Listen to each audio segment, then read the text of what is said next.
¿Cómo se originó el universo?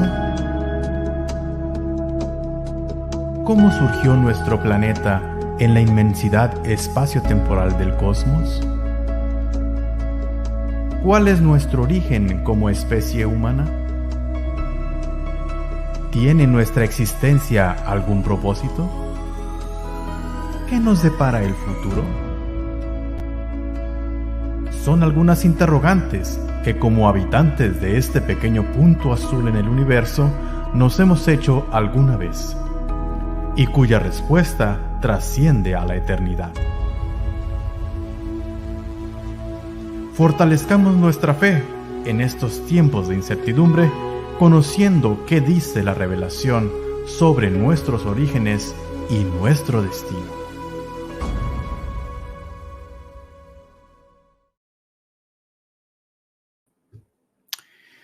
Muy buenas tardes a todos nuestros amigos que nos escuchan y que nos escucharán también desde diferentes países de Latinoamérica. Les damos una muy afectuosa bienvenida, deseando que estén bien y que estemos dispuestos nuevamente a disfrutar de una conferencia más de su programa, Nuestros Orígenes, Revelaciones. Gracias a Dios, hoy estamos completando más de 70 conferencias de esta serie y esperamos, bajo la dirección de Dios y el apoyo de muchos científicos que nos apoyan, incrementar el número de pláticas para instrucción y aprendizaje de todos. Hoy tenemos a otra conferencista internacional. Recuerden que hemos tenido conferencistas de varios países: Chile, Colombia, Perú, Ecuador, Guatemala, etc. Y hoy tenemos con nosotros como conferencista a la maestra Gina Tito Tolentino. La maestra Gina Tito nos va a hablar desde la Universidad Peruana Unión, situada en Ñaña. Ñaña es una región cerca de la capital de Perú, la ciudad de Lima, donde hemos estado la oportunidad de estar varias ocasiones. Así que, doctora Tolentino, bienvenida con nosotros. ¿Cómo se siente esta tarde al compartir con un público tan amplio que nos va a escuchar? Muy buenas tardes, doctor Luciano González. Buenas tardes a todos nuestros oyentes. Y estamos aquí contentas y a la vez también con un poquito nerviosas por la presentación, ¿no? Pero estamos aquí gustosos de poder compartir lo que estamos observando y también enseñando a los jóvenes en la Universidad Peruana Unión. Gracias, maestra. En estas ocasiones, maestra, recuerde que todos aprendemos, tanto el que expone como los que escuchamos. Todos aprendemos. Esto son sesiones de aprendizaje continuo, ¿sí? Y quiero aprovechar también para dar la bienvenida a quienes nos apoyan cada sábado con este programa: el Departamento de Televisión de la Universidad de Montemorelos, bajo la dirección del maestro Tennyson Chiray. Él es el director de UMTV aquí en la universidad. Sin el apoyo de ellos, este programa no sería posible, y tampoco sin la ayuda del ingeniero David Cárdenas, que cada sábado está aquí con nosotros, y de otros muchachos como Yuli, como Sergio, que siempre están aquí apoyándonos. Gracias por su apoyo, por su dedicación, por su entrega a este programa. Y la maestra Tolentino, pues ella trabaja enseñando diversas materias en el área de ingeniería ambiental en la Universidad Peruana Unión, una muy bonita universidad. Voy a pedir al maestro Tennyson que nos hable un poco más de los detalles sobre lo que la maestra Tolentino hablará esta tarde. Tennyson. Ok. Hola, doctor Luciano, maestra Tolentino. Hoy también, Luciano, está con nosotros Adrián Pichal, es uno de los técnicos que nos apoyan. Gracias por mencionar. Bienvenido, no sabía. De este equipo valoroso ahí que está cada sábado, siempre está apoyando en la transmisión de este programa. Con gusto nosotros estamos involucrados en este proyecto. Pues mira, la maestra Gina Tolentino es licenciada en Biología y Química. También es maestra en Ciencias Ambientales y actualmente se desempeña como docente asociado en la Escuela Profesional de Ingeniería Ambiental ahí en la Universidad Peruana Unión. También es coordinadora de investigación de esta Escuela Profesional de Ingeniería Ambiental en la Universidad Peruana Unión. Bueno, vamos a escuchar un tema interesante. Puede parecer un poco difícil al principio, pero esperamos que la maestra Tolentino pueda aclararnos más sobre estos ambientes, digamos así, estos ecosistemas. El título de la ponencia de hoy es Diversidad de fitoplancton en un humedal.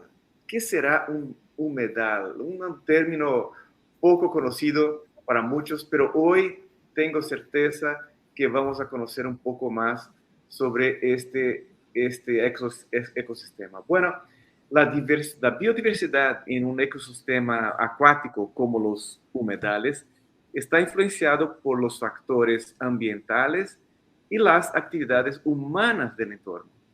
Algunas especies son muy sensibles a los efectos de la contaminación.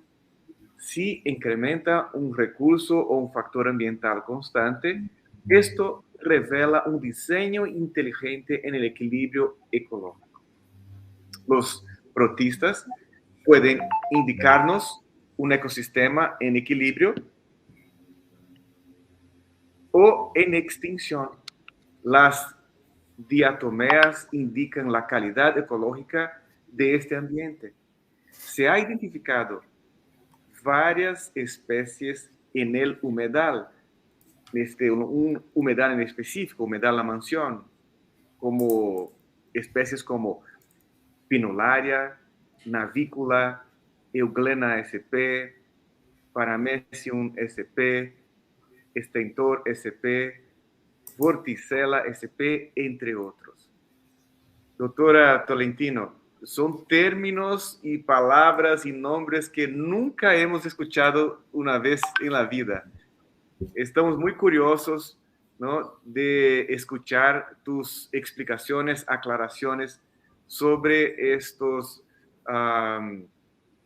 ecosistemas, ¿no?, y estas especies encontradas en los humedales. Muchas gracias por estar con nosotros. Doctor Luciano.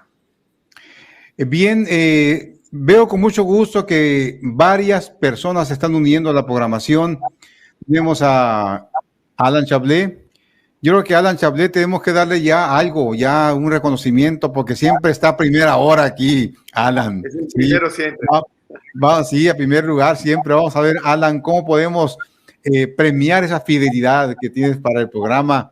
Tenemos a Josefina Costa, a mi querida hermana Lidia González, Orlando Poma. Hablábamos hace un rato, Orlando, aquí con la maestra Tolentino sobre ti, sobre cómo serás un conferencista aquí en el 7º Congreso sobre Creación que tendremos, con el favor de Dios, el próximo mes de febrero aquí en la universidad.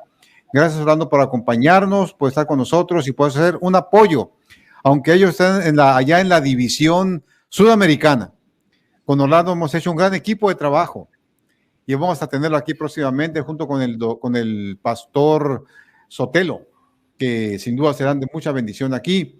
Y ya hay más gente uniéndose. Qué bueno, los invitamos para que no se pierdan la conferencia que está a punto de iniciar.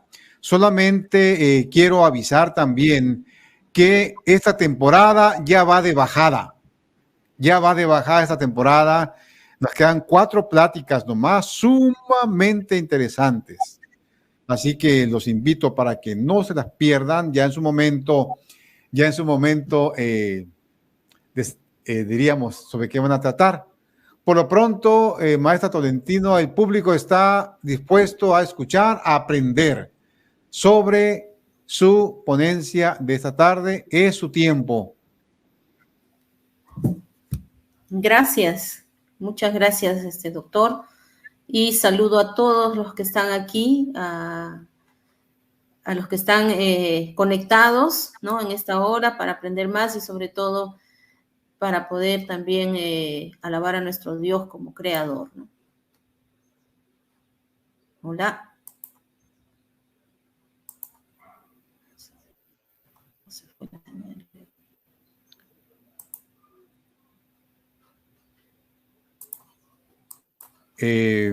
¿Va a compartir pantalla? Sí. Me indica si se ve. Ya estamos, maestra, ya estamos. Ya vemos su presentación. Adelante. Listo. Muy bien. Nosotros hemos estado trabajando algunos años atrás en proyectos de investigación, compartiendo, ¿no? Trabajo con colegas de nuestro programa de estudio. Algunos son ingenieros sanitarios, otros son ingenieros ambientales y hemos trabajado el año 2016 y 2017 en proyectos de investigación dirigidos por docentes. Entonces, en la universidad se viene motivando justamente este trabajo por grupos de investigación. Entonces, en ese año 2016 nosotros, los docentes de la carrera de Ingeniería Ambiental, nos presentamos y vimos una necesidad en nuestra institución. En nuestra universidad tenemos diversos espacios donde hay áreas verdes y tenemos un pequeño lugar que es una laguna, ¿no? Y esa laguna se ha convertido en un lugar de refugio para aves silvestres. También tenemos algunas especies introducidas, ¿no? Como iguana, patos y otros que por efectos de la pandemia tuvimos que buscar alternativas para su atención, ¿no? Entonces, hemos estado trabajando tanto docentes con estudiantes, ¿no? Y ese año 2016-2017, pues estuvimos dedicados a ver la problemática de este entorno y a proponer algunos planes de manejo. Entonces, vamos a un poco describir qué se hizo en ese entonces y por qué ahora estamos hablando de otro grupo de especies que son el fitoplancton, ¿no? En ese entonces nosotros hemos abordado la problemática de la contaminación en el agua de la laguna. Entonces voy a ir describiendo un poco lo que se hizo y eso nos ha servido de base para continuar otras tareas. Entonces vamos a hablar un poquito de los humedales, luego vamos a hablar de algunos factores ambientales, también vamos a hablar de algunos parámetros físico-químicos, de la biodiversidad y sus funciones.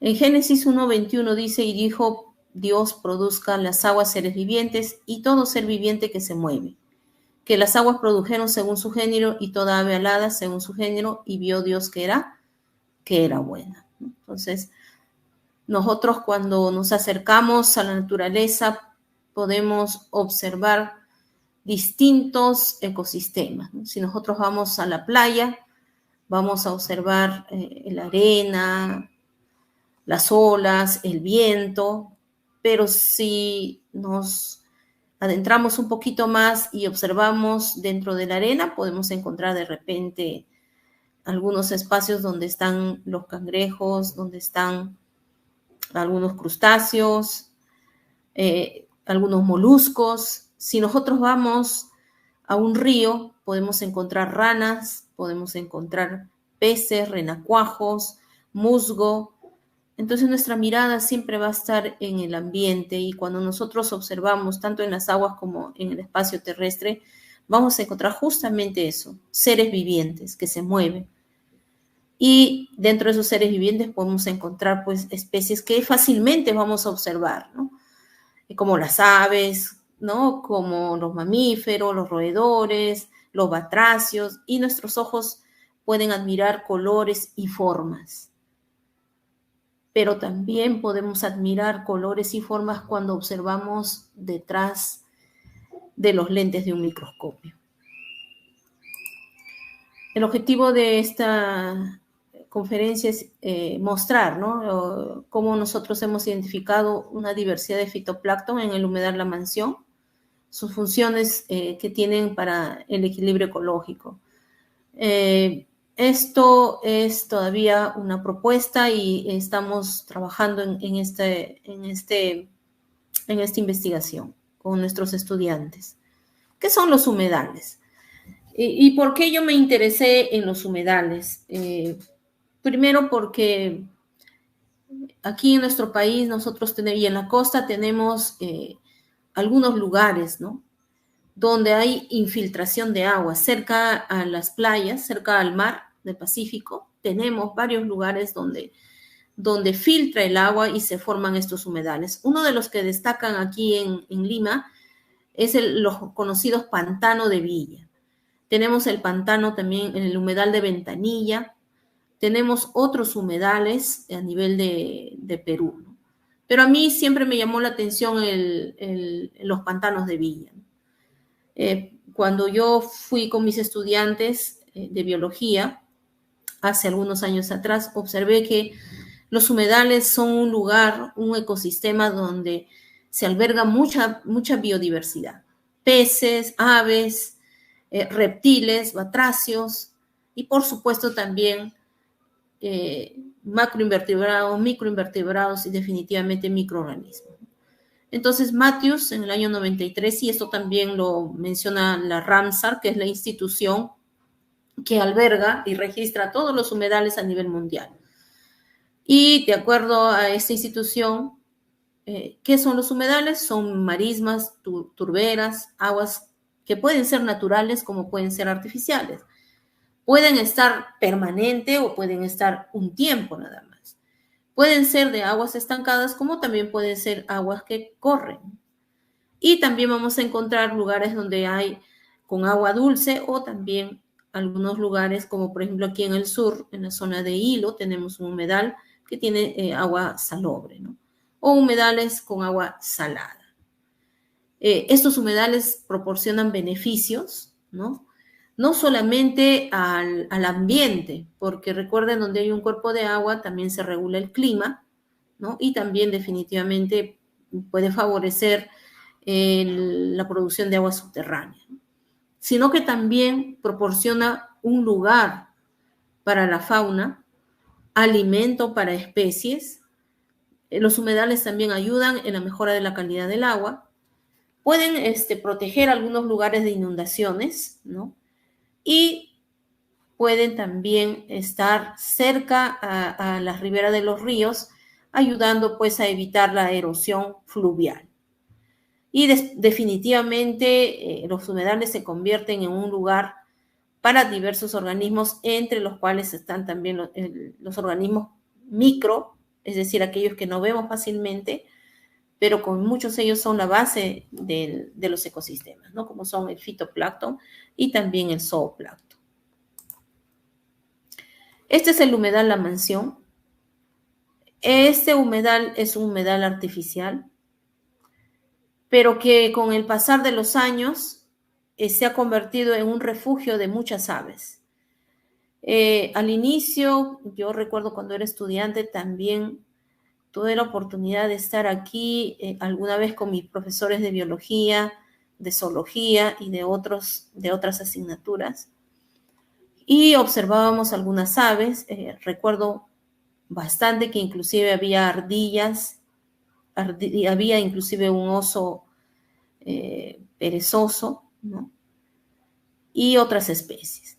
Entonces, cada vez que nosotros nos acercamos a este humedal, que también lo conocemos en la UPU como Laguna La Mansión, este humedal recibe agua del canal de regadío y esta agua pues no es de muy buena calidad porque durante su recorrido de esta agua recibe aguas residuales domésticas y probablemente aguas residuales industriales.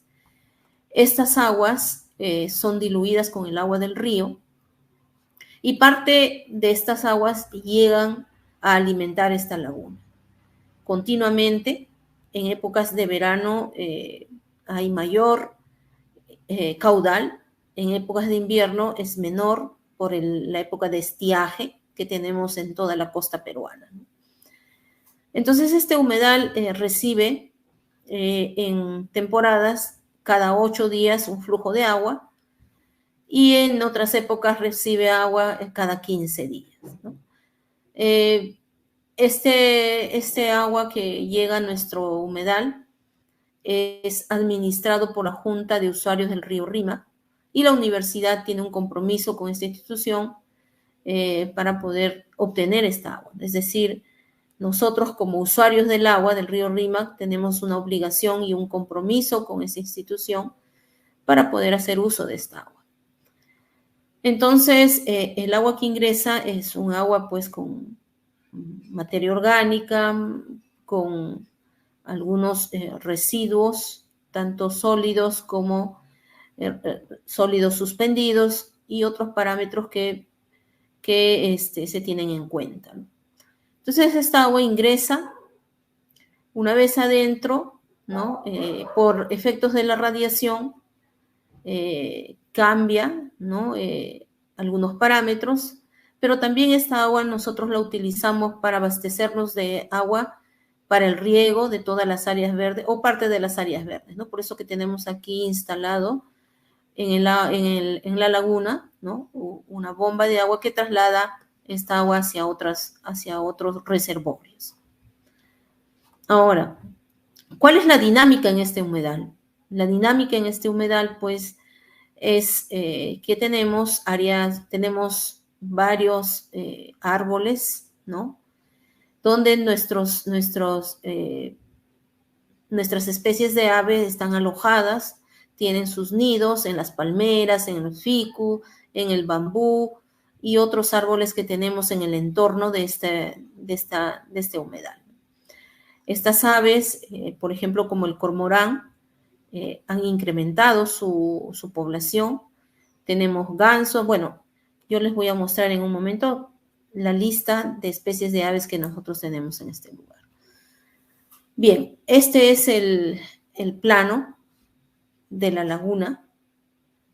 Nosotros hemos trabajado estas estaciones anteriormente uno de mis colegas, el magíster Stevie Flores, hizo un estudio de la transparencia del agua de la laguna y él estableció 12 estaciones de muestreo en esta laguna. Nosotros, con los jóvenes, con los estudiantes, tanto de biología como en el curso de ecología, hemos establecido 8 estaciones de muestreo del agua en esta laguna. Las características de esta laguna, en primer lugar, está ubicada a 580 metros sobre el nivel del mar. Las coordenadas, latitud sur, 0,299,741 y las coordenadas UTM, 86 grados, 72 minutos y 262 segundos. El área total de la laguna es 3.050.16 metros cuadrados. La profundidad de la laguna es 4 metros y el volumen que alberga de esta laguna, estamos hablando de 6.405.336 metros cúbicos, de acuerdo al estudio que se realizó en ese entonces, ¿no? Por un grupo de docentes y estudiantes, ¿no? Que también se publicó un artículo, ¿no? en este año. Entonces, este es el humedal. Tenemos en el entorno área verde, y el humedal recibe aquí no solamente el agua del canal de riego, sino que también recibe materia orgánica de parte de esta avifauna. Cuanto más aumenta la población de la avifauna, mayor es la concentración de materia orgánica en esta laguna. Y eso tiene un efecto en la población microbiana de la laguna. Tiene un efecto en la calidad del agua de la laguna. Tiene un efecto en la transparencia del agua de la laguna, ¿no? Y por supuesto tiene un efecto en todo el entorno, ¿no? de este ecosistema.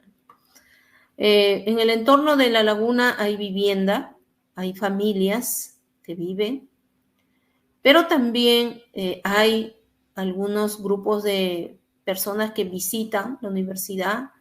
Nosotros como parte de la universidad, parte de la comunidad universitaria, también vamos a la laguna a poder hacer algunas visitas, algunos estudios. Estos son las estaciones de muestreo. Esto es la fecha que nosotros hicimos. El semestre pasado también lo hicimos en mayo. Estas son las coordenadas y la altitud por cada estación. Varía, si ustedes notan aquí, hay una variación de la altitud.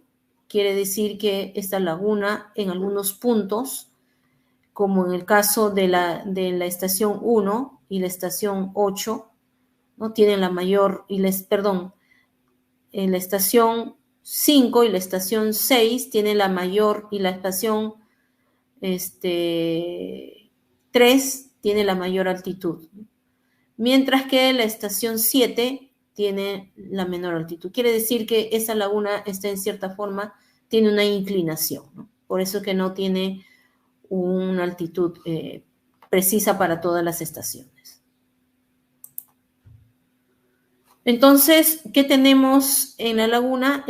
Hábitat de avifauna. Entonces tenemos bambú, ¿no? Plantas de bambú que les sirven como un hogar, es decir, como una zona de nidos. Igual las palmeras, igual esta otra especie, acacia.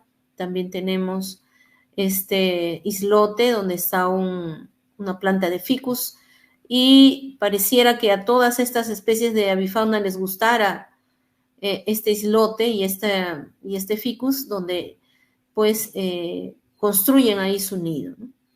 Construyen ahí el nido y pernoctan tanto de día como de noche.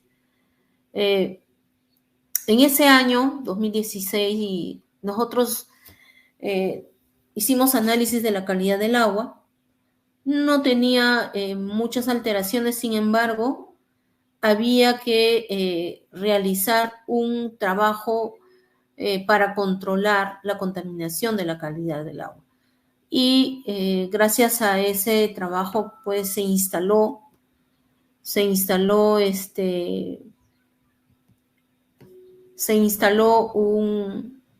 un sistema de tratamiento con plantas acuáticas, ¿no? Conocidas también como macrófitas. En ese entonces utilizamos el jacinto de agua. Y se pudo controlar en cierta forma la contaminación del agua, y sin embargo se tuvo que retirar estas plantas al término del proyecto, y además también porque estas plantas pues proliferan mucho. Entonces, como en este lugar se presta para que la avifauna permanezca, y a la vez hemos encontrado un fenómeno, que la avifauna ha aumentado desde el 2015 al 2016 y el 2018, que hubo otro trabajo de investigación que ha sido una tesis de una egresada nuestra. El entorno pues se presta para que sea un hábitat de avifauna. ¿Se presta por qué? Porque las aves necesitan agua, las aves requieren de peces, y esto le provee la laguna. Las aves necesitan un lugar para anidar, y esto le proveen los árboles. Entonces se ha convertido pues en un lugar pues como su casa de estas aves. Ahora, ¿cuántas especies tenemos allí? Tenemos 17 especies identificadas gracias al trabajo de nuestros egresados, ¿no? En el año 2016, y en el año 2018 hubo otro trabajo con...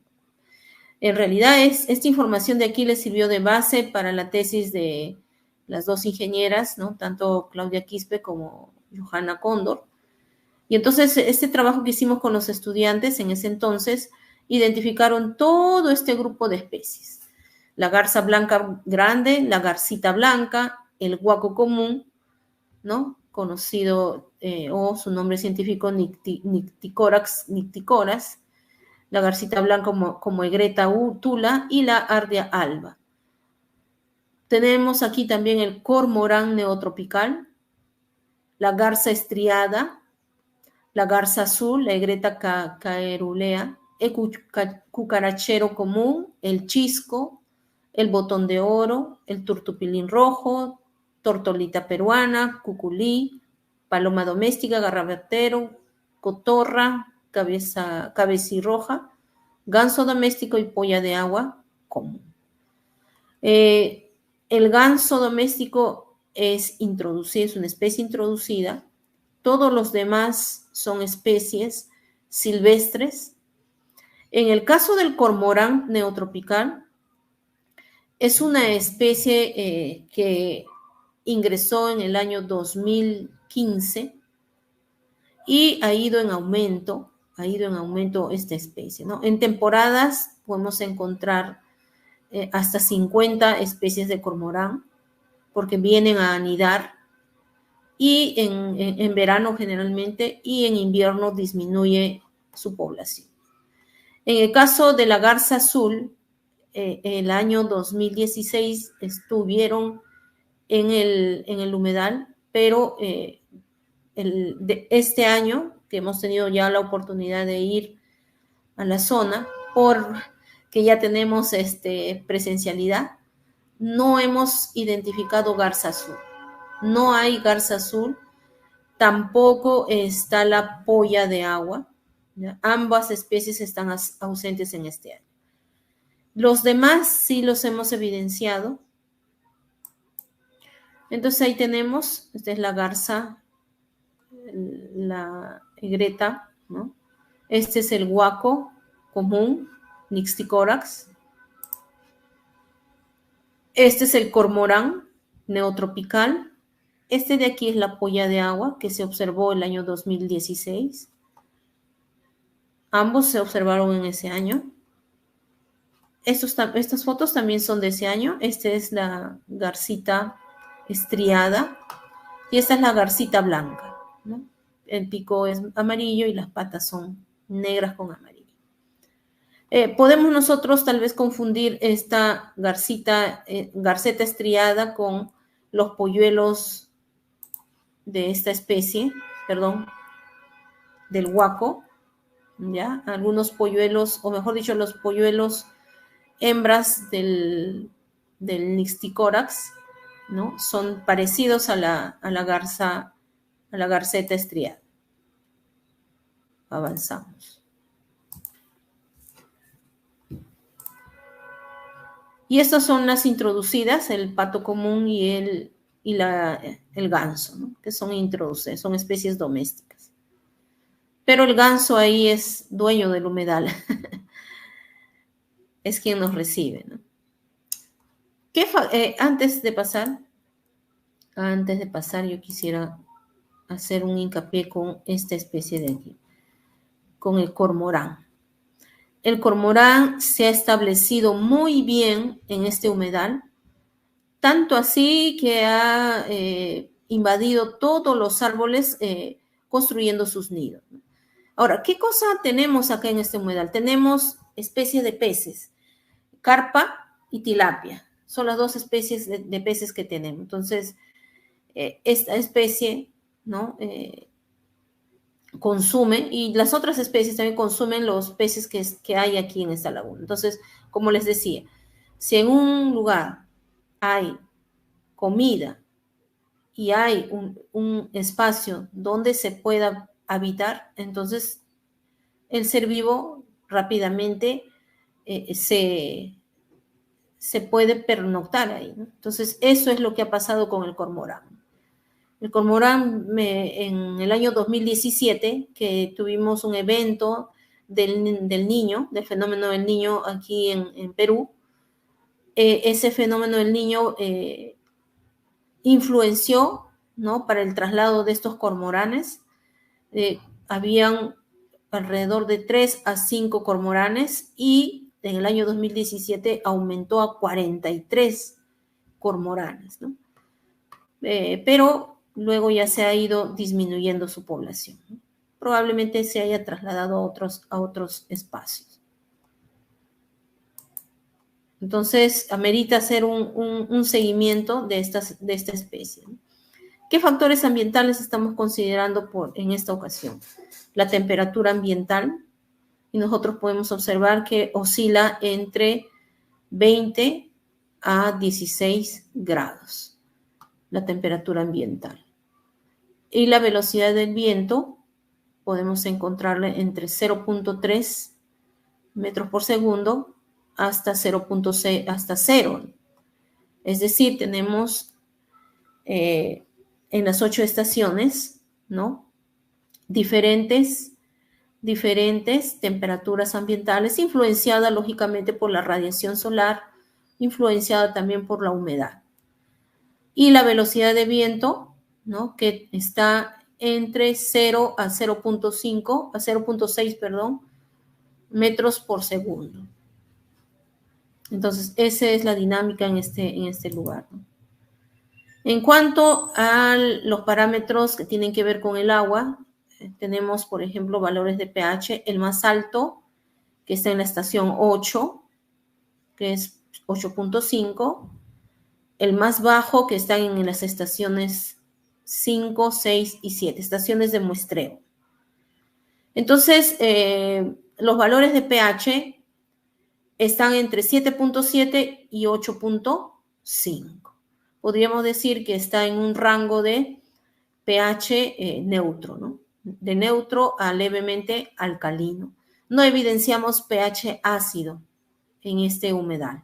Y eso es una buena señal para la calidad del agua. Lógicamente que podríamos tener mejor calidad de agua si pudiéramos tenerlo a menores a 8, ¿no? Entonces, aquí, por ejemplo, nos falta identificar la causa, ¿no?, del incremento del pH, ¿no? Porque fíjense que en estas estaciones que tienen menos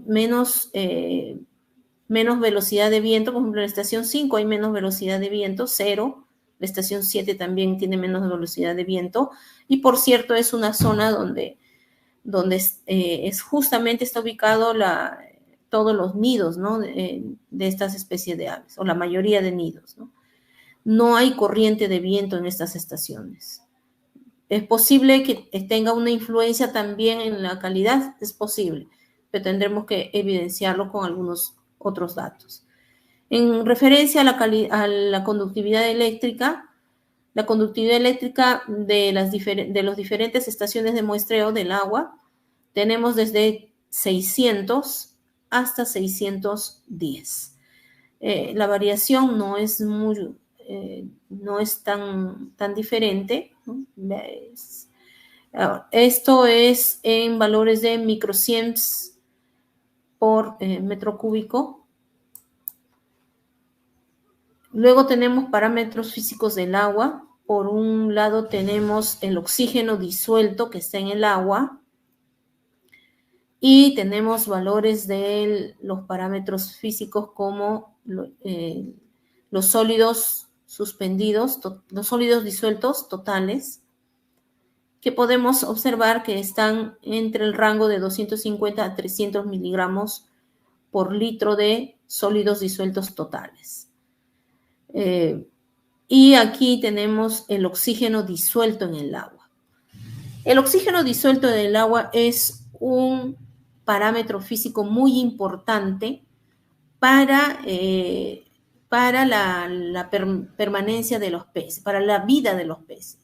Hay especies como los peces que soportan hasta 2 miligramos de oxígeno disuelto en el agua. Como por ejemplo la carpa, las tilapias, soportan ese nivel de oxígeno. Pero, por ejemplo, la trucha no soportaría, moriría si bajara los niveles de oxígeno de 4. La trucha es una especie muy exigente con referencia al oxígeno disuelto. Por eso que la trucha se cría pues en aguas corrientes, ¿no? Es decir, en canales de agua o en ríos o en aguas derivadas de los ríos, ¿no? Tiene que ser agua que esté con un alto contenido de oxígeno disuelto. Nosotros en la UPU, en la laguna, en este humedal, tenemos niveles bajos del oxígeno disuelto, ¿no? Por ejemplo, en la estación 5, estación 6, podemos encontrar de repente niveles menores a 6, menores a 4. Hemos evidenciado niveles, por ejemplo, de 5.6 de oxígeno disuelto. Hemos evidenciado también niveles de 35.6 de oxígeno disuelto en algunas estaciones, como la estación 1, la estación 2, la estación 3. La estación 3 hemos evidenciado, por ejemplo, 33.3 de oxígeno disuelto. En la estación 4, 34.1. Pero en la estación 5 hemos encontrado niveles de oxígeno muy bajos. No hay corrientes de viento ahí. La velocidad de viento, vuelvo a decir, aquí era 0. La velocidad de viento aquí es 0.4, si no me equivoco. Entonces son bajos los niveles de la velocidad de viento y eso justamente influye para que este nivel de oxígeno disuelto sea demasiado bajo. En cambio, en la estación 1, donde hay corrientes de viento, fíjense que también el oxígeno disuelto está en mayor proporción, ¿no? Esa comparación todavía no lo tenemos en gráficos, vamos a trabajarlo eso. Entonces, la dinámica en la laguna La Mansión es la siguiente. Nosotros tenemos algunos eventos de entrada y otros eventos de salida. En todo ecosistema nosotros tenemos que justamente identificar eso. ¿Qué es lo que ingresa, ¿no? Y se recicla y proporciona la energía, los nutrientes, y qué es lo que sale de ese ecosistema. Recordemos que los ecosistemas nos brindan servicios. Por ejemplo, a simple vista, un servicio que nosotros fácilmente lo disfrutamos es el paisajismo, ¿no? Eso es un servicio que nos brinda este humedal. Aparte de eso, el otro valor que le podemos dar a este humedal es que es refugio de aves silvestres. Ahora, nosotros tenemos que evaluar qué es lo que ingresa a este humedal. En primer lugar, les mencioné al inicio que ingresa aguas residuales que están diluidas con el agua del río. El otro aspecto que tiene que ver con los factores abióticos es la radiación solar continua. En algunos días tenemos radiación solar, ¿no? De hasta 11 horas, es decir, de 7 a 6 de la tarde, 11 horas de radiación solar, ¿no? Los niveles altos de radiación solar son entre 10 de la mañana y 3 de la tarde. Como entrada también tenemos excretas de avifauna. También tenemos de entrada dióxido de carbono, ¿no? Gracias a la respiración de los microorganismos y macroinvertebrados aerobios. Y tenemos también la producción de oxígeno gracias al fitoplancton que está en la columna de agua, en los primeros 10 centímetros de la columna de agua, los primeros 20 centímetros de la columna de agua de este humedal. Entonces, esto es lo que ingresa. De salida nosotros tenemos aguas depuradas, es decir, que gracias a la radiación solar las aguas se reduce su contaminación. Nitrógeno, que se libera al ambiente gracias al trabajo de las cianobacterias, la infiltración del agua a los acuíferos, la remoción de materia orgánica y el secuestro de carbono gracias a los sedimentos que se quedan en el fondo de la laguna. Entonces, esto es la dinámica tanto en referencia a los factores abióticos, ¿ya? Y definitivamente al flujo de energía. Entonces nosotros aquí podemos evidenciar fácilmente dos ciclos biogeoquímicos, el ciclo del carbono y el ciclo del nitrógeno. Probablemente también tenemos el ciclo del azufre y el ciclo del fósforo. Recordemos que las excretas de la avifauna, son ricos en fósforo, en nitrógeno.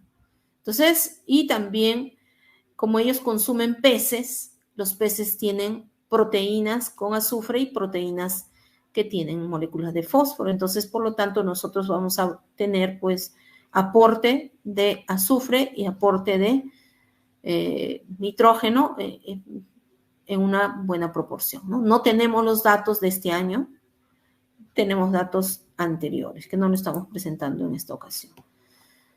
Bien, entonces, esta es la dinámica de ingreso. Esta dinámica de ingreso favorece la presencia de fitoplancton. Por eso que en algunas épocas nosotros tenemos una coloración verde, ¿no?, muy acentuada en esta laguna. En otras épocas tenemos una coloración verde oscura en este humedal. ¿Qué es lo que entonces hemos observado en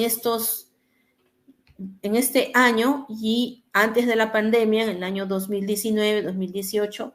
Microorganismos, dentro de los cuales está el fitoplancton, que son microorganismos fotosintéticos que están presentes en la columna de agua, en los 20 centímetros de la columna de agua, que con el disco Secchi, que es un disco que nos permite ver la transparencia del agua, hemos evidenciado que inclusive puede llegar hasta un poquito más profundo al mediodía, ¿no?, y hasta los 10 centímetros de profundidad del agua, ¿no? Esta foto que ustedes observan es del año 2018. Aquí observamos diatomeas, algas, eulenas. Aquí hay varias diatomeas conocidas como navícula, pinularia, que es esta de acá, y otras. ¿Qué es lo que aporta o cuál es la función del fitoplancton? Es base de las redes tróficas en los humedales, aporta el 70% del oxígeno en el planeta y también en el agua de los humedales o de los ríos o del mar, ¿no? Hay estos fitoplancton, nosotros lo podemos encontrar en el río, lo podemos encontrar en zonas marinas, en estuarios, en humedales, en lagunas, lagos altoandinos o lagos también o lagunas de la costa, ¿no? Otra función que tiene el fitoplancton es que son indicadores de la calidad del agua. Cuando nosotros no observamos diatomeas en el agua, entonces yo puedo decir que ese cuerpo de agua está teniendo una mala calidad y probablemente su tendencia es a que se eutrofice, ¿no? Y por supuesto que el fitoplancton puede haber procariotas como las cianobacterias y eucariotas, ¿no?, como son las diatomeas. ¿Qué diatomeas hemos encontrado? Gracias al uso de la red de fitoplancton, hemos usado esta red de fitoplancton, ¿no?, en cada estación y hemos obtenido una muestra compuesta. De esta muestra compuesta hemos recogido en la mañana, entre las 7 y 9 de la mañana, y hemos recogido muestras en la tarde, desde la 1 de la tarde hasta las 3 de la tarde. Y hemos observado eulenas, clostridium, navícula, ciliados, desmodesmus, y otros que todavía estamos en identificación. Aquí tenemos algunas fotos de los campos de microscopio A40X. Acá está Desmodesmus, Clostridium. Tenemos acá otras especies que todavía no hemos identificado. Esta es otra especie. Esta es una eulena. Aquí tenemos varios Desmodesmus y tenemos otras especies que también nos falta identificar, ¿no? Aquí esto ya es una vista un poquito más clara, ¿no? Está el Desmodesmus. Este de aquí no, me parece que no lo tenemos todavía identificado. Tenemos un trabajo que realizar con los muchachos. Aquí tenemos otras especies que no están bien claras. Y esta, aquí aumentamos a 20x, ¿no? En el microscopio que tenemos en el Laboratorio de Ciencias Biológicas en la universidad. Entonces, hemos hecho, el semestre pasado ya hicimos una primera observación de estas especies. Este de aquí, este material que nosotros estamos observando es de este año, del mes de octubre. Y también tenemos copépodos, ¿no? Copépodos. Ahí podemos observar hasta 3 especies, ¿no? Y que están interactuando con unos ciliados que están en gran número, ¿no? Entonces, aquí nosotros podemos observar 2 cosas fundamentales. Su función en el ecosistema, ¿no? Es ayudar a consumir la materia orgánica, ¿no? Estos organismos de aquí, copépodos, ayudan también a reducir la materia orgánica que justamente llega con el agua residual y justamente llega también por las excretas de la fauna. Entonces nosotros vemos acá una interrelación, ¿no? Entre copépodos, que son invertebrados, y fitoplancton y zooplancton, que son justamente especies que están dentro de la laguna. Definitivamente todavía necesitamos abordar más, necesitamos investigar más, ¿no? Tenemos esta otra especie, ¿no? Todo esto ha sido visto en el microscopio 6 a 40x, ¿no? Entonces aquí podemos observar, a ver, vamos a ver si me confirman si se observa. Ahí están los ciliados.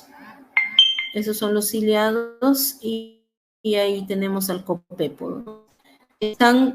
Estos ciliados están consumiendo probablemente excretas de este copépodo, ¿no? Estos son algunos avances del estudio que estamos realizando. Entonces, la mayoría de fitoplancton que hemos observado son diatomeas.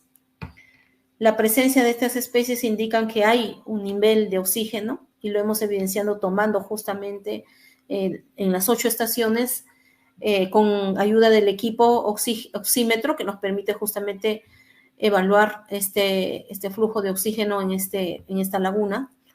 La provisión de agua y materia orgánica contribuye al incremento de fósforo y nitrógeno. Necesitamos hacer análisis de estos elementos y definitivamente necesitamos realizar un mayor estudio de las especies de fitoplancton y su relación con la calidad del agua.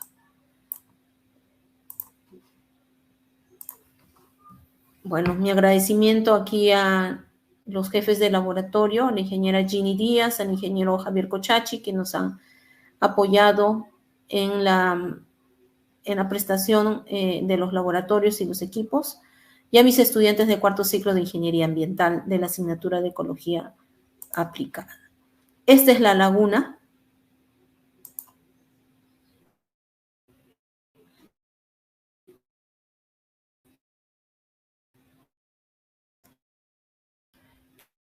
Esa es la dinámica de la laguna. Eso es toda la presentación. Muchísimas gracias por prestar atención a mi ponencia. ¿Por qué debemos proteger los humedales? Usualmente encontrados entre los ecosistemas terrestres y acuáticos, los humedales son zonas de tierra generalmente plana cuya superficie se inunda de manera permanente o intermitente. Son de baja profundidad y comúnmente encontrados cerca de ríos y lagos.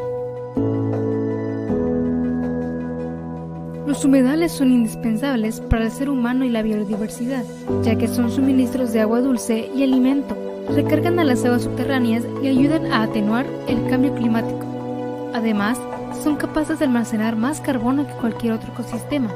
Todos estos servicios convierten a este ecosistema en un entorno clave para asegurar un desarrollo sostenible.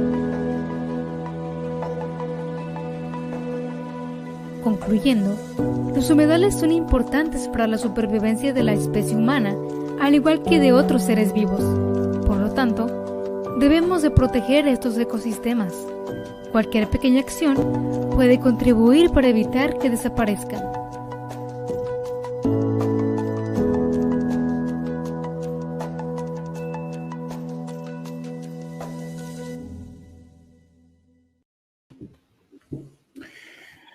Muy buenas tardes a todos nuestros amigos que se han unido a esta conferencia compartida por la maestra Gina Tito Tolentino. Maestra, muchas gracias. Hemos tenido una excelente presentación, un excelente trabajo de investigación conducido por usted y los otros muchachos de la Facultad de Ingeniería Ambiental ahí en la UPU. Realmente le agradecemos su conferencia, doctora.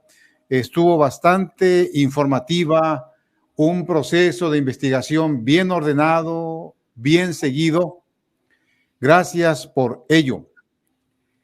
Antes de entrar a la sección de preguntas, comentarios, saludos, etcétera, quiero informar al público que nos escucha que el próximo sábado tendremos otra interesante conferencia por el profesor licenciado Javier Girarte, de paseo con las hormigas, desde el sabio Salomón hasta el mirmecólogo Edward O. Wilson. Recuerden aquel versículo: ve a la hormiga, oh perezoso, mira sus caminos y sé sabio. El maestro Girarte ha dedicado gran parte de su vida a estudiar las hormigas. Tiene un libro sobre las hormigas, lo está haciendo. Así que él sabe bastante de las hormigas. Por lo tanto, amigos, no podemos perdernos la conferencia que el maestro Girarte tendrá el próximo sábado a la misma hora. Así que los invitamos, sobre todo a los niños. Me imagino que los niños están interesados también en aprender de los insectos. Así que los invitamos para que nos acompañen el próximo sábado. Y maestro Tennyson, el público está muy activo otra vez, me imagino. A ver qué nos tienes para el público. ¿Qué tenemos, Tennyson? Sí, es cierto. Estuvo muy interesante la presentación. Yo estoy curioso sobre algunas dudas aquí. A mí me surgieron algunas preguntas. Espero que el público las mencione. Si no menciona, doctor González, yo creo que voy a mencionar esas preguntas. Estoy muy curioso. Claro, también tenemos derecho a preguntar los ignorantes de aquí del staff. Sería perfecto. Pues bien, mira, al inicio del programa de hoy ya fueron mencionados algunos que están nos acompañando. Voy a continuar aquí con los que llegaron después. Se conectaron muchas personas después. Entre ellas está Elías Rivero. Nos dice feliz bendecido sábado a todos desde Tuxtla Gutiérrez, en Chiapas. Listos para escuchar con atención. Jansen nos desea un feliz sábado. También Mario Cruz nos está viendo desde Chicago, Estados Unidos. Parece que Estados Unidos es Latinoamérica también, ¿no? ¿Qué cantidad de latinos están ahí en Estados Unidos? Sí. Diego Obed Abanto Chun, temas interesantes como estos hacen que nos asombre cada vez más la manera en la cual nuestro Dios diseñó este mundo. Gracias, Diego. Elda Clarice Cárdenas Tejada nos saluda desde Ciudad Victoria. Estoy en Tamaulipas. Ciudad Victoria está en México. Muchas gracias, Elda. Mario Guevara. Ya tiene una pregunta. Doctor Luciano, por favor. Sí, hablando de pH, quiero comentarle a la maestra Tito también. Hace unas semanas, maestra Tolentino, fui a la Universidad Lindavista, acá en el sur de México. Okay. Y parte de la actividad que hicimos fue ir a un volcán muy famoso aquí en México, un volcán que eruptó en 1982, el volcán Chichonal.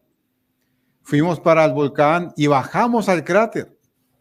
Y yo llevaba un frasquito y ahí tengo el agua del Chichonal, el agua del cráter. Le estoy pidiendo aquí a los maestros de químico-biológicas que por favor me hagan un análisis de esa agua y entre ellos el pH, ¿no? A ver qué da.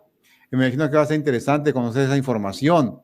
Digo, porque aquí le están preguntando también a usted, Mario Guevara, pregunta, ¿el pH del agua podría afectarnos en la salud? ¿Cuál es su opinión, maestra?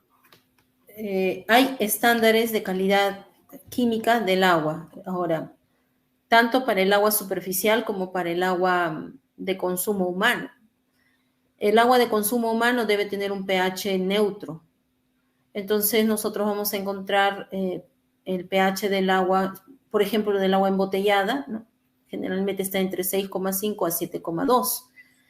Pero en las fuentes naturales, en los ríos, en los arroyos, en las lagunas, por el incremento de la contaminación, ese pH puede disminuir porque está ingresando alguna sustancia que tiene un pH ácido y entonces puede ir disminuyendo ese pH 7 o 8 a valores menores a 6 o valores menores a 5.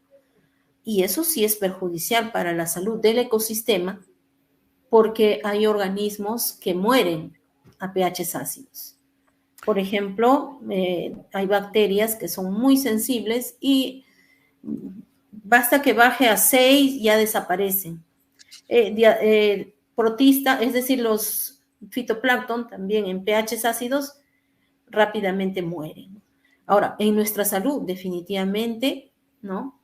Un agua ácida definitivamente puede ser perjudicial para nuestra salud.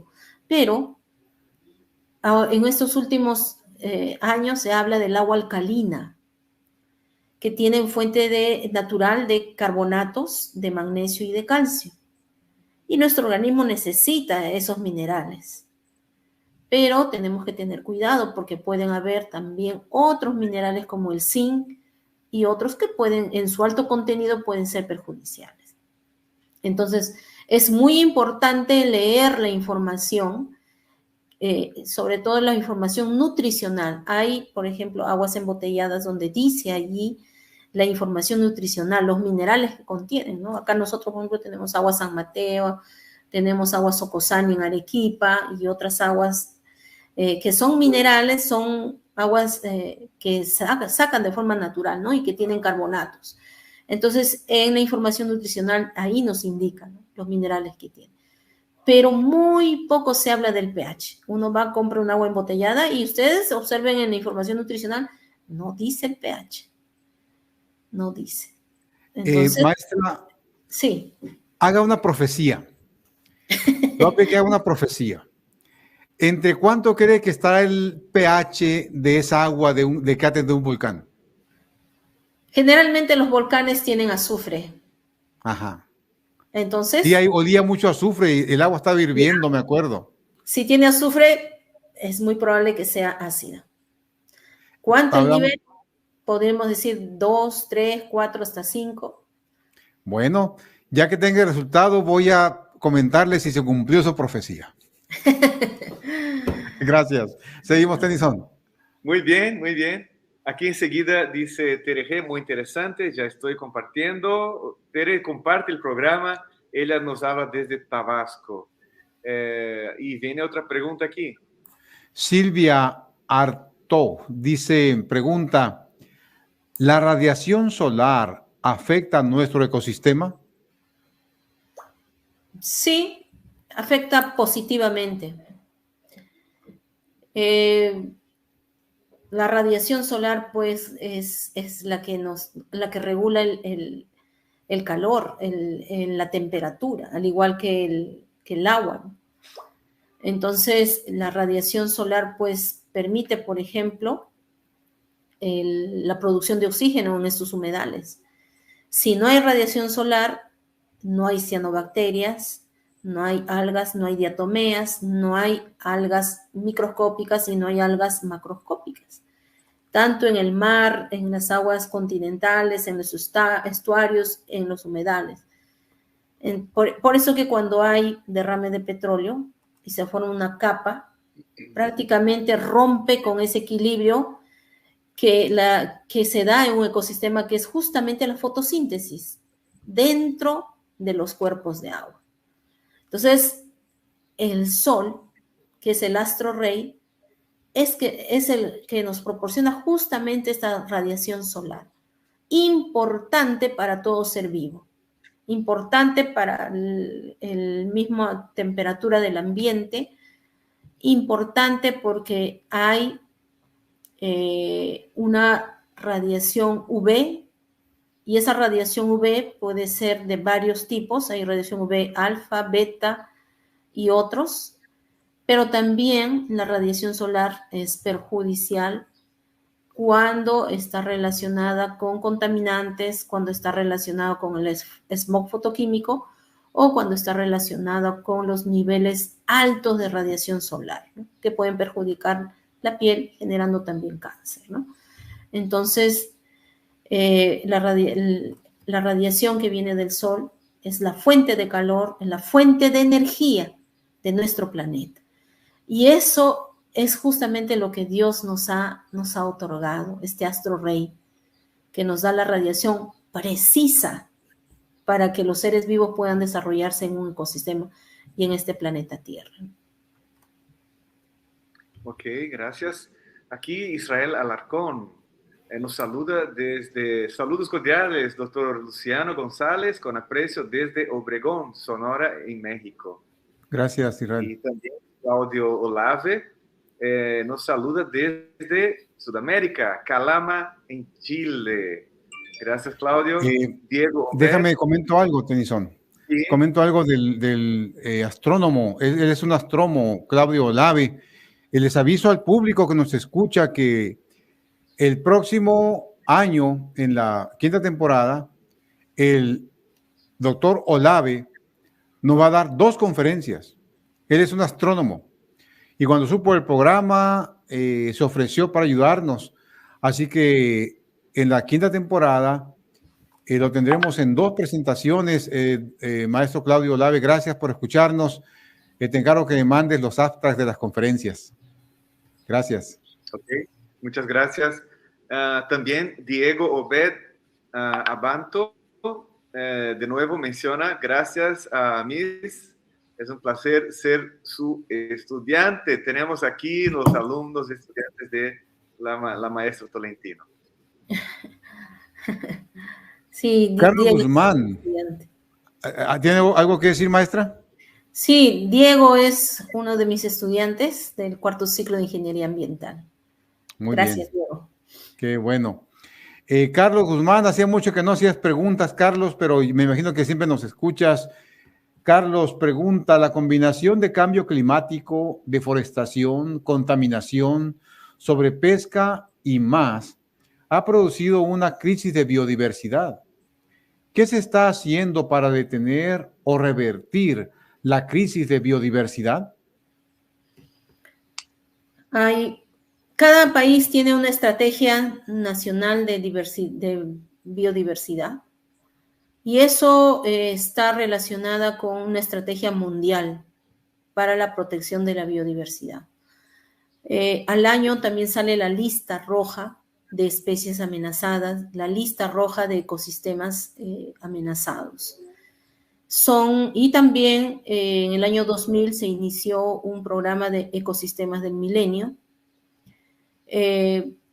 donde se ha puesto metas, ¿no?, para poder disminuir, ¿no?, las amenazas a la biodiversidad, ¿no?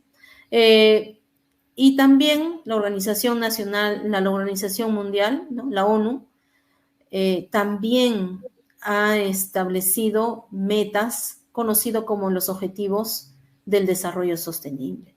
Y dentro de estos objetivos hay uno en especial que tiene que ver con la biodiversidad, ¿no? y los ecosistemas. Entonces, ¿qué se está haciendo? Acuerdos internacionales para proteger las especies, acuerdos regionales y nacionales, las conferencias, el famoso COP, ¿no? Que son las conferencias a nivel internacional, los compromisos.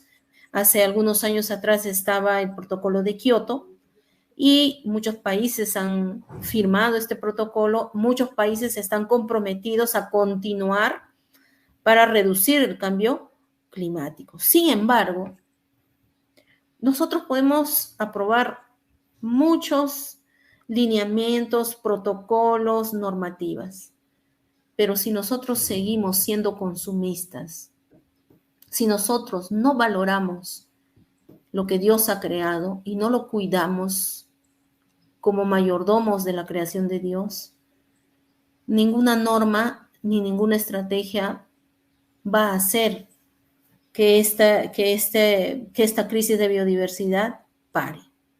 En nosotros personalmente debe haber esa sensibilidad frente a lo que está sucediendo. Si nosotros admiramos la creación, también debemos cuidarlo.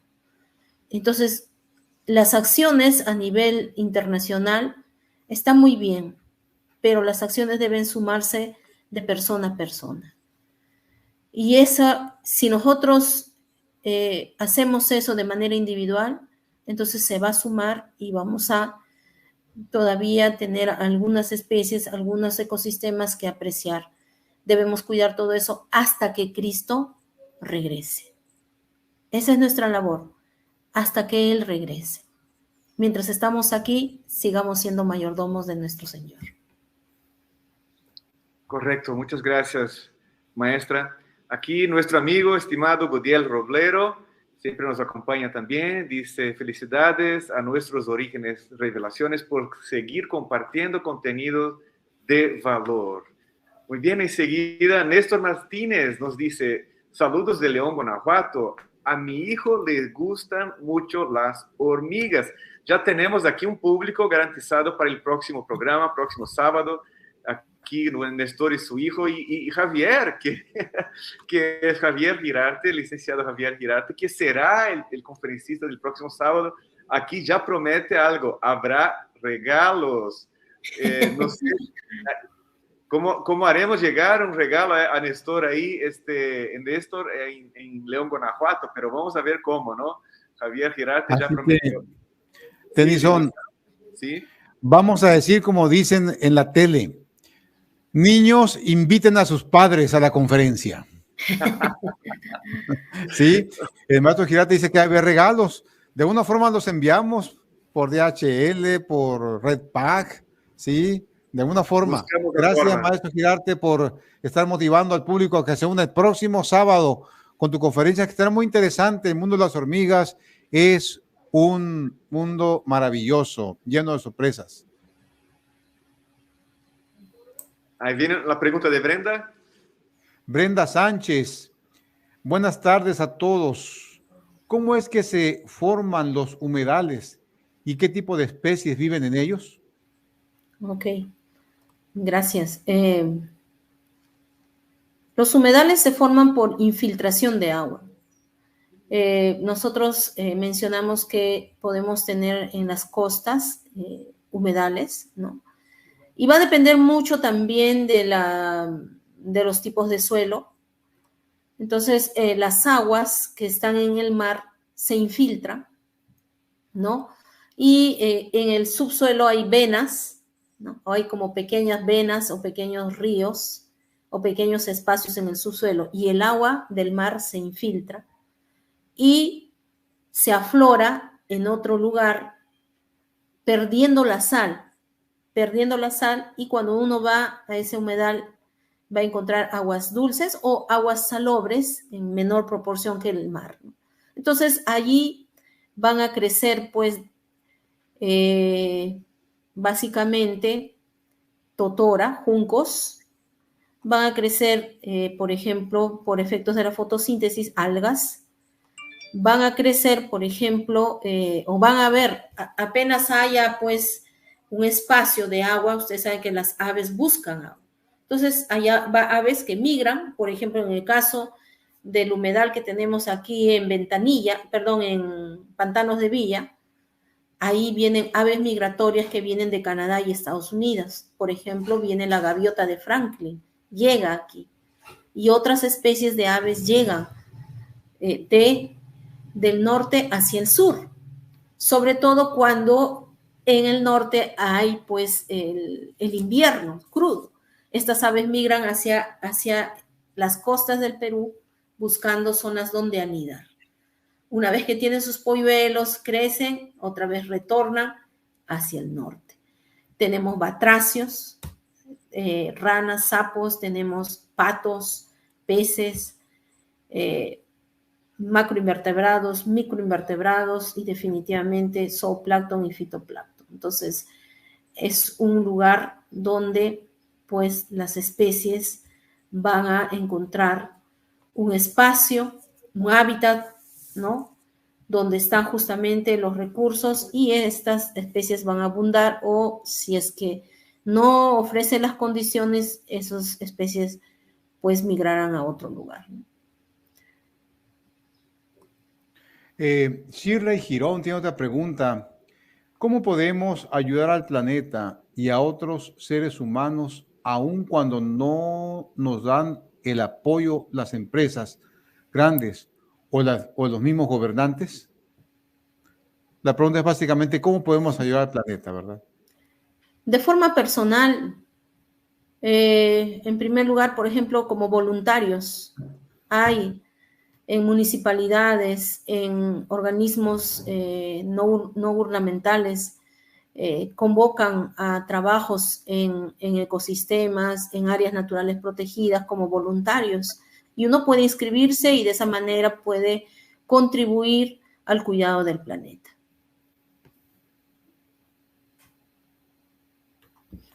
Muy bien. Gracias. Aquí nos habla Eduardo González, mismo apellido de nuestro doctor Luciano González, aquí desde El Salvador. ¿Hay familia por allá, doctor? No. No. Pues dice, ya estoy compartiendo. Gracias, Eduardo, por estar acompañando el programa y compartiendo también este programa. Josefina Costa pregunta, maestra Tolentino, ¿qué diferencia hay de un pantano a un humedal? El humedal no es muy profundo. El pantano sí puede tener mayor profundidad y puede tener también otras características como es el sedimento. Un pantano puede ser hasta un metro de profundidad, ¿no? Un humedal, perdón. Entonces no son profundos los humedales. Ok, gracias. Lidia Cristina González, esta sí es de México, ¿verdad, doctor Luciano? Nos desea un feliz sábado, bendiciones, muy interesante la conferencia. También Gisuri y Gisban Orona Montes nos desea un feliz sábado y nos saluda desde Hermosillo, en Sonora. Y Javier Girarte ya comenta aquí sobre los regalos. Se los haremos llegar. Doctor Luciano, así que hay que estar. Yo tengo preguntas también aquí para hacer a nuestra maestra. Así que hay que estar muchachos, estimado público, acompáñenos el próximo sábado. Les garantizo, el maestro Girarte, así como dije del doctor Juan Manuel García, dije, si hay alguien que sabe de los ojos, es el doctor Juan Manuel García. Ahora les digo, si hay alguien que sabe de las hormigas, es el maestro Javier Girarte. Así que vale la pena escucharlo. Hagan sus esfuerzos, sus planes para que nos acompañen en próximo sábado con su conferencia. Él dice, vamos allá a hacer los regalos, así que, oiga, ahí están, hay que venir. Y de la Cruz Frías, Keila América pregunta, ¿la contaminación que sucede cada día más a causa de fábricas está afectando que hábitats de avifauna sean cada vez más escasas? Sí, definitivamente. por ejemplo, las aguas residuales afectan a los humedales, ¿no? En el caso del humedal que yo estoy mencionando, cada vez es más la contaminación del agua. Hubo un tiempo en que el agua que ingresaba a este humedal tenía una coloración azul y era como una capa de grasa de color azul sobre la superficie del agua. Y nosotros cuando nos percatamos de eso, nos acercamos y vimos que las tilapias habían muerto en nuestra laguna. Y también observamos que nuestras garzas estaban manchadas de color azul, sus plumas, sus alas, los polluelos, y había muerte pues de estas especies, ¿no? Cuando hicimos el estudio, cuando se indagó, me parece que era una fábrica de pinturas que había vertido aguas residuales con químicos, ¿no? Y eso había perjudicado a las especies de nuestro humedal, ¿no? Entonces es conocido de que las aguas residuales o los residuos de las fábricas que son vertidos en los pantanos o en los humedales, en los ríos o en las lagunas, definitivamente pues perjudican al medio ambiente, matan a la fauna y también nos puede afectar a nosotros. Ok, muchas gracias.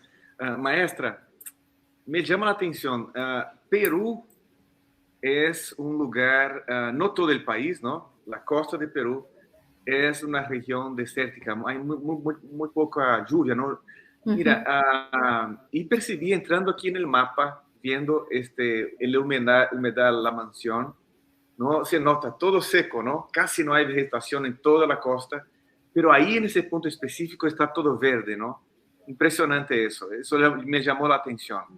Y hablando del fitoplancton, el dato de que 70% del oxígeno proviene del fitoplancton. Estamos hablando del fitoplancton solo de humedales, de ríos, lagos o del mar también. Del mar también. Del mar también. 70% del oxígeno que existe aquí en el planeta es producido por fitoplancton. ¿Esa es la respuesta? Así es. De acuerdo a los estudios, en las fuentes de agua, en la parte interna, en el interior del mar, en el interior de los lagos, de los ríos, están las algas, tanto las macroalgas como las microalgas. Y ellas son las que realizan la fotosíntesis gracias a la radiación solar. La radiación solar atraviesa la columna de agua hasta cierta profundidad. Esa radiación solar llega a las hojas de las algas, como por ejemplo la lactuca, ¿no? Que es una alga grande, o el cochayuyo u otras algas que conocemos, ¿no? La espirulina, la espirogira, que son algas también. Entonces, por eso que tienen la coloración verde, que tienen la clorofila. Ese pigmento justamente es el que recibe la radiación solar y es la que transforma, ¿no? el CO2 y el agua y libera oxígeno y glucosa, ¿no? Como el proceso de la fotosíntesis. Entonces, eso que sucede en un ecosistema terrestre sucede dentro también de los cuerpos de agua. Ajá. Muy interesante. Ahora, ¿significa entonces que los otros 30% del oxígeno vienen, digamos, de las plantas terrestres, ¿no? Imagino eso. Tanto Brasil cuanto Perú comparten la selva amazónica, ¿no? Hay mucha preocupación, ¿no? Por proteger la selva amazónica y dicen, no, es el pulmón del mundo, está ahí en la selva amazónica. Entonces, claro, es evidente que tenemos que preservar nuestras matas, ¿no? Pero no es tan, digamos así, no es tan preocupante, que tenemos que cuidar también de los mares, los ríos, los humedales, ¿no? Así es, sí, porque los peces dependen del oxígeno que producen las macroalgas y microalgas. Ahora, si disminuye el oxígeno, puede ser por efectos de otras algas que liberan toxinas, como las algas rojas. En Europa y otros países hay algas rojas que se producen y estas algas rojas liberan toxinas, generando lo que se llama la marea roja. Y la marea roja libera toxinas y esto puede reducir la cantidad de oxígeno que hay en el ambiente. Otro aspecto, la agricultura, sobre todo el uso de agroquímicos y las malas prácticas de riego, lavan los agroquímicos de los cultivos, lavan los suelos y estos agroquímicos pueden llegar a los humedales, pueden llegar a los ríos, ingresando altos contenidos de nitrógeno, altos contenidos de otros contaminantes. Y por ejemplo, si ingresa mucho nitrógeno, mucho fosfato, eutrofizan las fuentes de agua, como los humedales, generando pues prácticamente una alta contaminación y disminuye el oxígeno que está disuelto. Entonces, por eso que se cuida, por eso que se hace una evaluación trófica de las lagunas, ¿no? Porque el exceso de nitrógeno y fósforo definitivamente va a perjudicar la salud de un ecosistema acuático. Ok, muchas gracias. Es muy importante el cuidado, ¿no?, de todo el planeta, de todos los ecosistemas, ¿no?, tanto terrestres como acuáticos. Gracias, doctora, por la aclaración. Aquí enseguida, Gisuri, Gisban Orona, ya nos acompaña hace varios programas. Feliz sábado desde Hermosillo, Sonora. Y Javier Girarte garantiza que se los haremos llegar, los regalos que prometió para... Javier, imagina si alguien de Europa quiere el regalo, no sé cómo vamos a resolver ese problema, pero haremos de alguna forma, lo haremos. Néstor Martínez, ya la pregunta de Frías ya la hice, Tennyson, sigue Néstor. Ok, ok, sí, estoy ahorrando para un hormiguero. Ahorrando para un hormiguero, soy el hijo de Néstor. ¿Cómo es ahorrar para un hormiguero? ¿Está construyendo un hormiguero? ¿Algo así? Estamos ante un amante de las hormigas. Así es. ¿Sí? Felicidades, Néstor. Te esperamos aquí en el programa. Y su hijo, Eduardo González, con la ayuda de Dios, estaremos el próximo sábado para conocer más sobre las hormigas. Ismael Chablé Hernández, nuestro querido amigo, Alan, que fue aprendiendo de la humedad y fitoplancton. El papá hace un comentario aquí sobre Alan. Pues, Néstor Martínez, gracias a maestra Gina, Tito, por ese tema tan interesante. María Georgina Hungaray Gómez, saludos desde Tepic, Nayarit, en México. Y una pregunta aquí. Vamos a contestar esta última pregunta, maestra Tolentino. ¿Cómo se producen las algas rojas? Se mencionó algo hace un momento, me parece. ¿Lo puede explicar brevemente otra vez, por favor? Ok. Como les venía diciendo, el incremento del nivel de algún parámetro químico, puede ser nitrógeno, puede ser fósforo, puede ser algún otro contaminante, favorece la presencia de algunas especies de zooplancton o de fitoplancton. En el caso de la marea roja es por la presencia de dinoflagelados, que son un grupo de zooplancton, ¿no?, dentro del mar. Entonces, al incrementarse el nitrógeno o incrementarse la temperatura, sobre todo en verano, recordemos que en Europa se ha presentado, ¿no?, en algunos países estas mareas rojas, ¿no? Y eso justamente se debe al incremento de temperatura. Si se incrementa la temperatura, se incrementa la radiación solar, estos microorganismos empiezan a proliferar. Y ahí es donde se produce la marea roja. Ahora, mata peces, se ha visto que el mar, pues, lleva hacia el litoral, hacia las orillas, gran cantidad de peces muertos, justamente por las toxinas que generan estas especies de dinoflagelados. Ok, muchas gracias. Infelizmente llegó el tiempo, ya es hora de terminar. Solo menciono rápidamente, gracias a Eduardo, Nora García, Néstor Martínez, Vázquez Díaz y Elena Cholfi. Muchas gracias a todos por participar de este programa y también a nuestra apreciada invitada maestra Tolentino. Muchas gracias.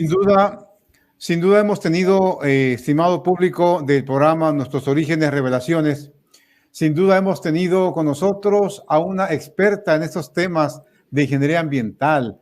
Gracias, maestra Gina Tito, por su conferencia. Realmente fue interesante, las preguntas muy bien contestadas y el público sigue preguntando, el público está motivado, incluso se motivaron para estar en la próxima conferencia con nosotros. Y sobre todo la forma en que condujo la conferencia, maestra Tolentino, fue excelente. Muchas gracias por su participación y esperamos, con la ayuda de Dios, tenerla en otra conferencia para otra temporada con nosotros, porque siempre tenemos mucho que aprender. No importa qué cosmovisión tengamos, siempre tenemos algo que aprender. Así que nos resta darle gracias al público que se unió con nosotros como cada sábado. Los invitamos para que nos sigan acompañando y más cuando va a haber regalos. El próximo sábado va a haber regalos. Acuérdense, dijo el profesor Girarte, a ver cómo le hacemos para enviar regalos. Me imagino que hace preguntas, me imagino que va a ser adivinanzas, no sé, para que los que las contesten.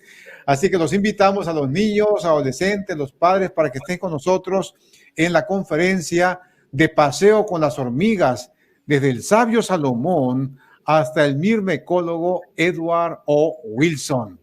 Con esto nos despedimos, estimado público. Los esperamos el próximo sábado. Que tengan una semana llena de bendiciones. Hasta pronto.